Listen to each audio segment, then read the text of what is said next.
Hello colleagues, this is Gil here. Let's learn to see. Let's look at what should we look for when we take in photographs. So not the technicality of using a camera, we can cover this elsewhere, but let's try to figure out the composition and the layout that exists within Mother Nature, within nature. When you think of nature, you can think of balance, lines, colors, light, textures, and the movement that appear within the image itself. And when you hold in your camera, it is about what you frame that helps you to capture those elements. We will go through them in a second.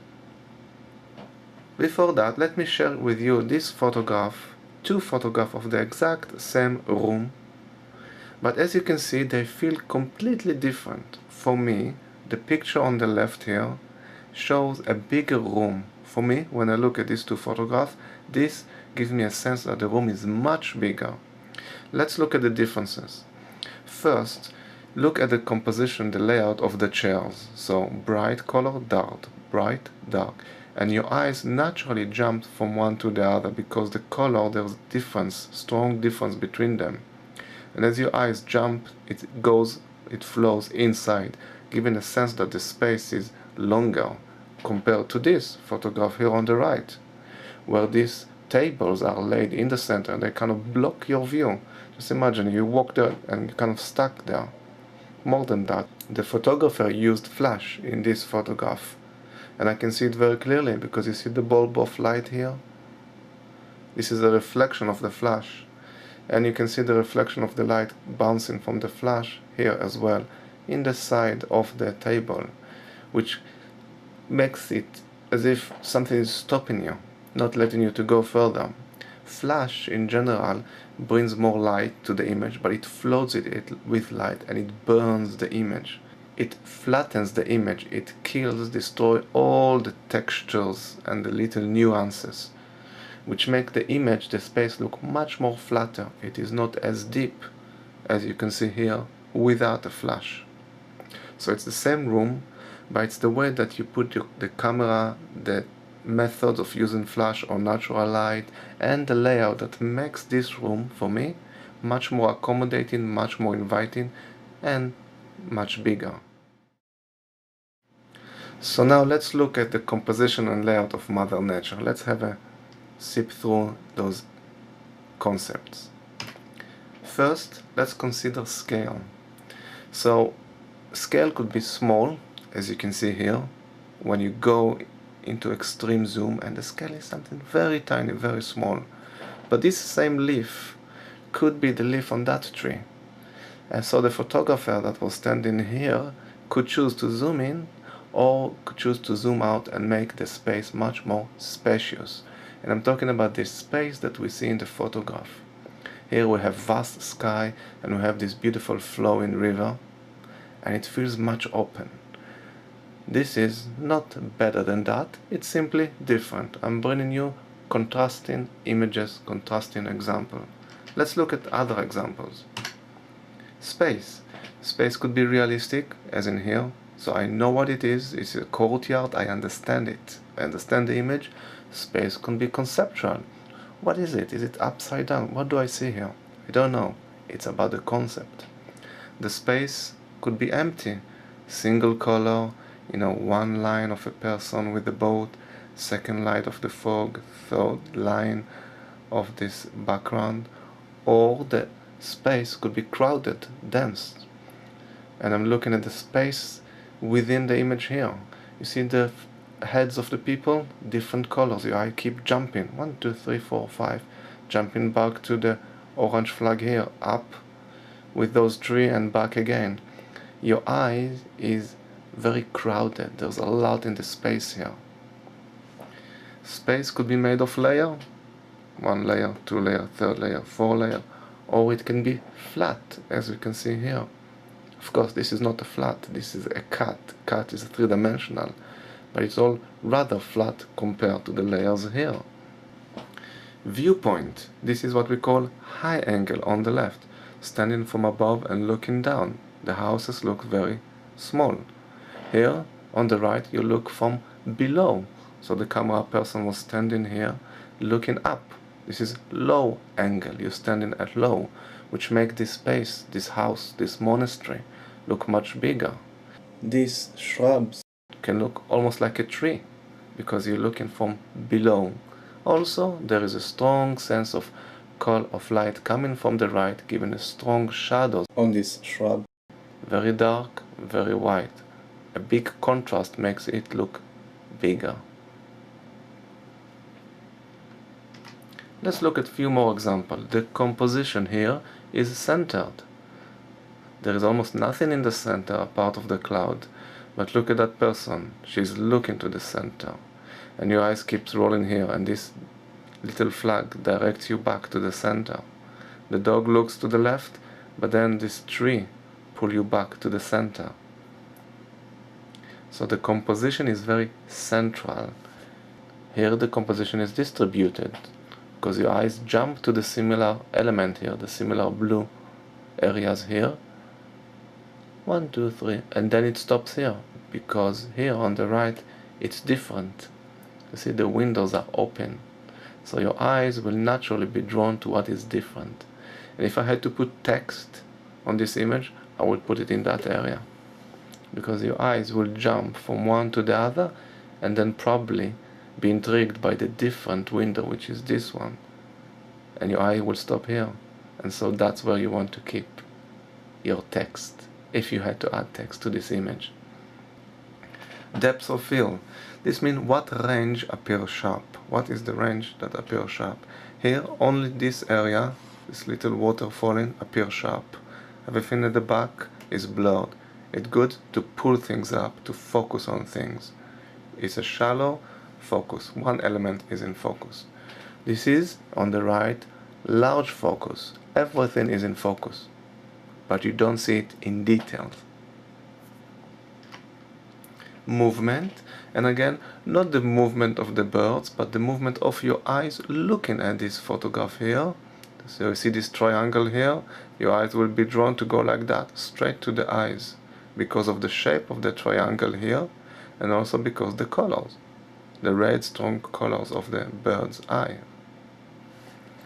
Movement here could be vertical, from bottom to the top. This is like an arrow, telling you, oh, go up to this little thing here. What's that? My eyes is attracted. From bottom to top, or maybe from top, from this aeroplane down. Very different movement of the eye between these two photographs. Projection. This is a concept I picked up from the study of painting, from art, not from photography, but it's also useful here. Projection means where is the shadow falling. So the source of light here is probably the sun at the top, and the shadow is falling straight below here, the shadow's direction. Whereas here the source of light is from the right. You can see, because this is lit, this is lit, this is lit, and that is dark. So light coming from here. Shadow is falling on the left. Volume. Again, not the actual volume of the object, but the volume that we feel, that we see in the image. Here, three-dimensional. We have these curves of light here, make it curvy. We have curved line here. We have shallow depths of field, so this is in focus and that is not in focus, which means this is coming up. We have the water and the line of water here, making like wave moving. Three-dimensional feeling. Here, two-dimensional, very, very flat.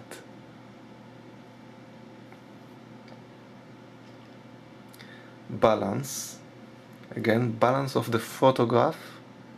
Balance within the photograph. This is symmetrical balance. So if you cut it by half, this side very much symmetrical to that side. And also we have negative empty space here. That's an interesting concept. The strongest element is the empty space, which is engulfed with this shape. But here I'm not talking about empty space, I'm talking about balance, very symmetrical, in the center. Here, there is asymmetry. This long pole, metal pole, very different, very long, very different in shape, in texture, in meaning, very different to that person sitting here. But this asymmetry is still under the category of balance. I'm not saying that there is no balance here, even though the shapes are very different, they are not balanced. I'm saying that there is balance. Why? Because your eyes will keep jumping from this to that, to this, to that. Your eye is not jumping, not moving elsewhere outside. It stays here. There is a balance between these two. There's also tension, but there is balance. You're staying within the photograph. You're not drawn elsewhere. So balance could be created through symmetry, but also through asymmetry. And I have a few images to show you. Look at lines, curved lines. So we have the beautiful curved lines and the curves here. And we have lines which are angular, straight. Why is it so interesting?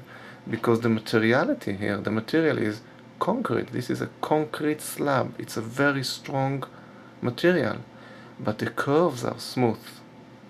Here we have wood on the right, wood material. Wood could be much more smooth, flexible and gentle compared to concrete. But no, the lines are straight, are much sharper. So sharp line, soft material. Here curved line, but not soft material, rather very strong concrete material. Both are good images. I'm simply showing you a different example of how you look at the composition that exists in nature, how you frame it when you look through the camera. A few more examples. Let's look at form and shapes. What's the difference between form and shape? That's sometimes confusing. Form is three-dimensional shape. Shape is two-dimensional. So let's look at form, three-dimensional here, diagonal, because if you look at the bird, it's almost like a line stretched all the way here. Diagonal, form, three-dimensional. Here, circular form, three-dimensional. So look at the circles that we have here, and look at the heads and the scarf. It's all circles. This is three-dimensional form. When it's two-dimensional, we call it shape. Organic shape. Look at the shapes that are created by the tree, and look at the geometric shapes. Man-made, very much similar. Different ways of looking at nature. Light, atmospheric, all around, or intense, focus.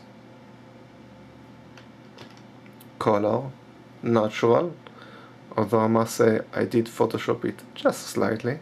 Still, this is natural color here on the left. We recognize the green as the color of nature, of a tree.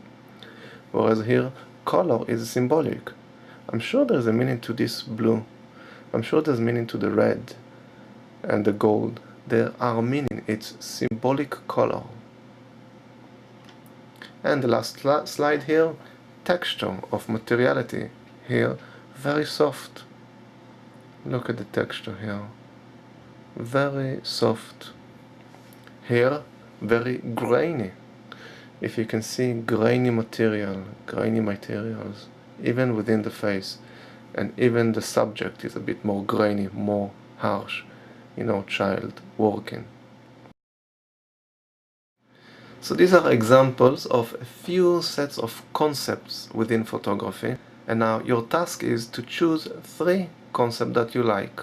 3 concepts, for example, choose balance, lines, and point of view, high angle, 3 concepts, and then go out for a few minutes and take one photograph that has all 3 concepts that you like.